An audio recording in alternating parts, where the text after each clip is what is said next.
Hey there guys, my name is Marcus, and in this video I will show a simple way how you can easily see startup programs on Windows 11. So what you want to do is pretty much this. Go on a bottom next to the search and right click on a start.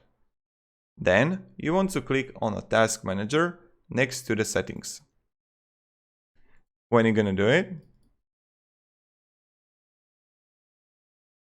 you're gonna see startup next to users, and you can disable or enable some applications. The second way how we can do it is when you would go to next to the search, on right click on start, settings, and then you would go on applications, and under video playback is startup, and you can turn on and off applications right here too.